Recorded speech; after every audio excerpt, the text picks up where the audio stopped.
Olá pessoas, como é que vocês estão? Vocês estão bem? Sejam todos muito bem-vindos a mais uma edição do Jornal AS, Assuntos Aleatórios de Saúde.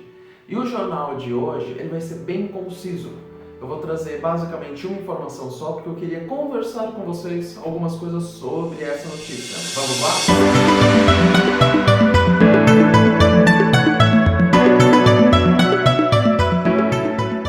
No último dia 30 de maio a gente teve a Feira da Diversidade. A Feira da Diversidade ela funciona como uma feirinha com várias lojas que levam seus produtos para vender lá, várias barracas de comida, shows, tem parte cultural, apresentação, livros, e ela ocorre alguns dias antes da Parada do Orgulho LGBT. E na feirinha desse ano teve uma coisa muito interessante que aconteceu. Nessa feira foi lançada uma máquina de dispensação automática de PEP e PrEP.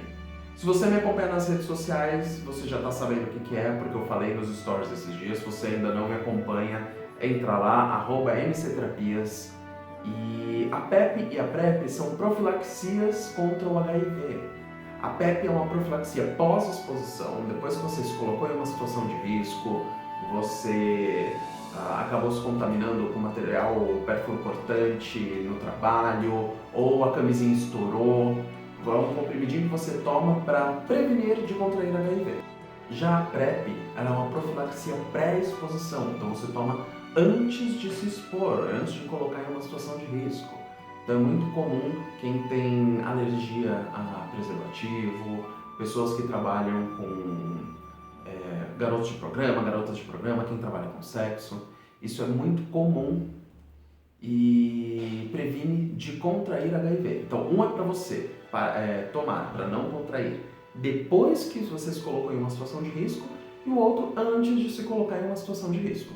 Essas máquinas vão dispensar tanto a PEP, a pós-exposição, quanto a PrEP, a pré-exposição. E vai ser muito interessante porque isso amplia o acesso às pessoas, muito mais pessoas vão conseguir ter acesso. Só que aí, como farmacêutico, a gente vai trazer um outro lado que eu queria conversar um pouco com vocês, trazer essa conscientização. Para você fazer o uso disso, não é só você chegar e escolher o remedinho que você quer e levar para casa e tá tudo certo. Não, você vai ter que fazer um autoteste para verificar se você está ou não com HIV. Por quê? Porque essas medicações elas são pré e pós-exposição. Se você já está com HIV, aí é outro medicamento, é outra linha de tratamento, tá? Então você faz um autoteste, passa numa teleconsulta com um médico infectologista, ele vai emitir um QR Code para você, que você retira com esse QR Code, você retira o medicamento na máquina. Só que aqui a gente tem várias questões a serem discutidas, né? Quando a gente fala de entregar um autoteste para a pessoa e fazer um autoteste, primeiro que não tem ninguém para laudar esse teste, não tem ninguém para validar, para dar um laudo. Olha, esse teste foi realmente feito das maneiras corretas e está dentro dos parâmetros e o resultado é esse. Não existe. E aí quem trabalha em drogaria sabe que autoteste é uma coisa complicada, arriscada. Porque a gente vê casos de pessoas que pegam caixa de teste de gravidez, vai para casa, faz e volta para comprar mais um teste porque fez errado, invalidou. Então deixar uma questão tão importante quanto o diagnóstico, o tratamento e prevenção de HIV nas mãos de um autoteste é uma coisa meio complicada. Outro ponto muito importante, a partir do momento que deu um positivo para HIV, quem vai ser o profissional que vai estar ali, conversando pessoalmente, dando apoio? A gente está falando de PrEP, PEP, a partir do princípio de que o diagnóstico foi negativo, mas e se ele for positivo? Quem que vai fazer esse acolhimento dessas pessoas? Quem que vai fazer o acolhimento desse paciente? Acalmar eles, porque muitos entram em crise, tem crise de ansiedade, pânico, entram em crise de choro. Quem vai ser o profissional que vai estar ali, pessoalmente, acolhendo essa pessoa? Terceiro ponto é que o paciente ele passa pelo médico e pega o medicamento. A gente não tem um farmacêutico fazendo a dispensação e a orientação adequada desses medicamentos. Eu já tive vários pacientes que chegaram até mim e não não sabiam nem o que o médico prescreveu. Chegava com uma receita e não sabia o que era, não sabia quantos medicamentos eram, não sabia para qual tratamento, para que eram esses medicamentos. Então, como muitos desses pacientes não sabem nem qual que é o medicamento, eles não receberam nenhuma orientação do que fazer com esses medicamentos, quais que são os melhores horários, o que pode misturar, o que não pode misturar, o que tem que ficar de olho. E essas questões da entrega de um medicamento sem o farmacêutico fazer essa orientação é muito complexa.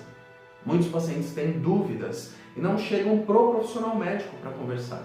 Eles chegam direto para conversar com o farmacêutico, tirar as dúvidas, orientações, o que é. Às vezes, dúvidas e orientações não é nem por conta do medicamento, muitas vezes é por conta da própria doença, que eles acabaram ficando às vezes com dúvida, com vergonha de perguntar para o médico e chega para o farmacêutico para conversar sobre isso. Então, essa dispensação sem o farmacêutico, eu acho, é outra coisa muito complicada. Eu vou usar muito essa palavra complicado hoje, porque eu acho que quando a gente fala de uma máquina de autodispensação de medicamento, isso é complexo e tem que ser avaliado com muito cuidado. Outro ponto extremamente importante para a gente trazer é que a PEP e a PrEP são antirretrovirais. Elas são para profilaxia de um retrovírus que tem uma alta capacidade de mutação, adaptação. Não tomar os medicamentos da forma correta, ter alguma falha, atrasar nos horários, nos dias, falhas no tratamento, pode criar uma resistência, uma nova cepa desse vírus resistente a esses antirretrovirais. A gente está com uma ferramenta extremamente importante nas nossas mãos, incrível, com resultados absurdos. E a gente não pode perder isso para um tratamento que foi falho, por falta de orientação de um profissional farmacêutico.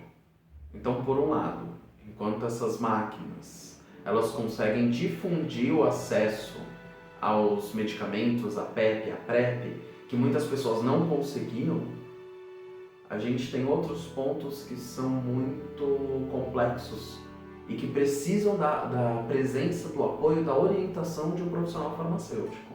Então agora vamos esperar e ver quais serão os próximos passos, os próximos acontecimentos, tanto da Prefeitura de São Paulo quanto do próprio Conselho de Farmácia, que eu acho que eles vão se posicionar assim. Espero vocês e até semana que vem no nosso próximo vídeo. Beijo, tchau!